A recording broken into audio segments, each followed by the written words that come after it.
I thought this series was dead.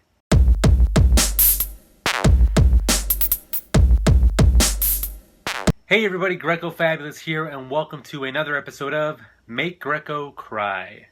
Yes, that's a phrase that I didn't think I would ever have to utter again, because honestly, this little series has kind of been a complete failure.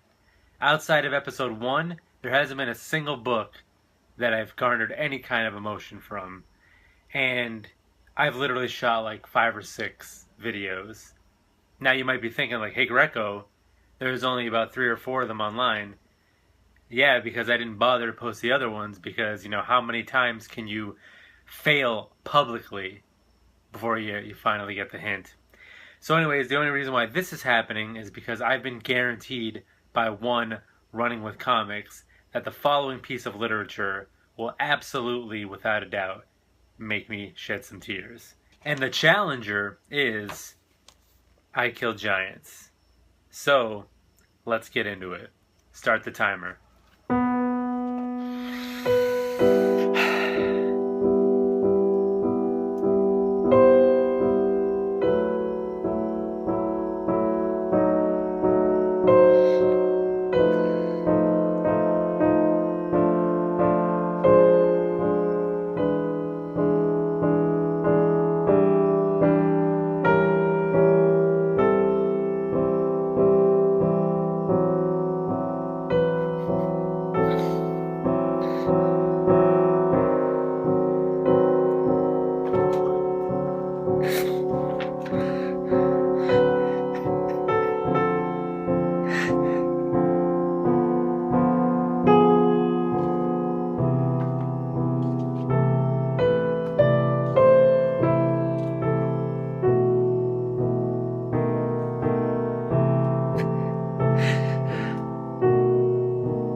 Well, look at that.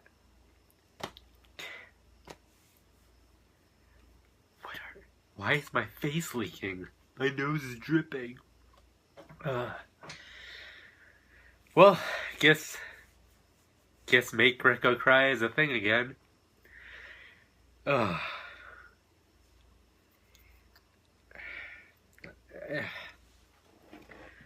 mean, I don't... Just knocked over a jar of change. So I don't know how much of the book I want to spoil.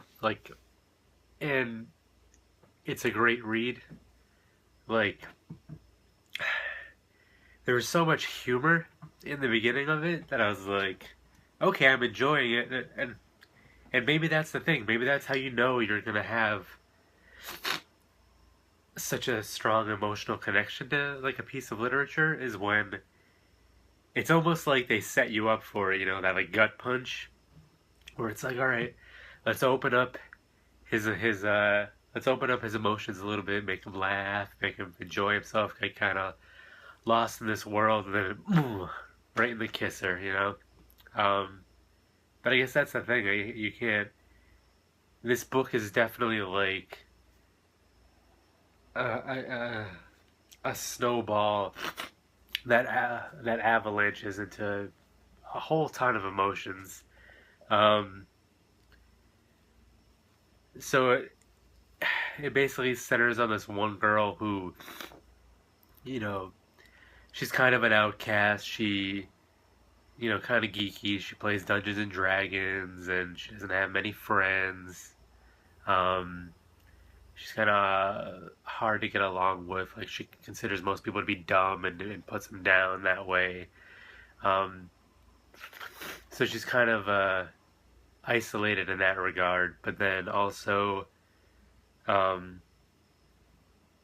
she's a little eccentric in that she actually claims that she is a giant killer. Literally titans, giants, mythology kind of thing. So, if she wasn't weird enough, she has that going for her. So on that level, I really enjoyed the humor of her kind of insulting people. And just that whole inner world of being a geek that I think a lot of us in this community can kind of relate to. Like, I mean, I wouldn't say I was necessarily like an outcast growing up, but I definitely had, at least early on, um, a few close friends, and we were all kind of like into the same like nerdy, on the sidelines, not really mainstream kind of stuff. Although I personally, I kind of traversed a lot of different, um, cliques and such. So I didn't really stay in that circle too much. Although here I am, right? Um, so there's that, where it's very relatable, and the character grows on you. But then you start to learn more about um, her family life at home and what she's dealing with, or more importantly, what she's not dealing with. Which is where this whole like fantasy of giant slaying comes into play. That is explained a little bit later on in the book. Um, and I want to talk about it, but I don't want to spoil it for you guys. But I think the reason why I'm having such an emotional reaction to it is because I've had to deal with something personally recently involving loss, the loss of a loved one, and it's still very fresh in my mind because it wasn't that long ago, and I didn't really talk about it here in the public life. Like, a few of you out there know exactly what I'm talking about, and it's not easy. And um, so, sorry, Scott. I hope you're not feeling bad right now, because I know when you're one of the few that know about it. So like, you actually like kind of gave me a heads up, like, don't read this, don't read that, because you were worried that I wasn't necessarily ready for it. But it's fine. I totally embrace like all my emotions, and it's part of the healing process. Um, but yeah, the moral of the story, I guess, is just cherish cherish the moments that you have with everybody. Um, because you never know when you're not gonna have that opportunity anymore. God, I have to subtitle this thing. You're not gonna understand a thing I'm saying, but um, there's just this one great line that kind of sums it all up. See if I can find it. Give me a sense to kind of compose myself here.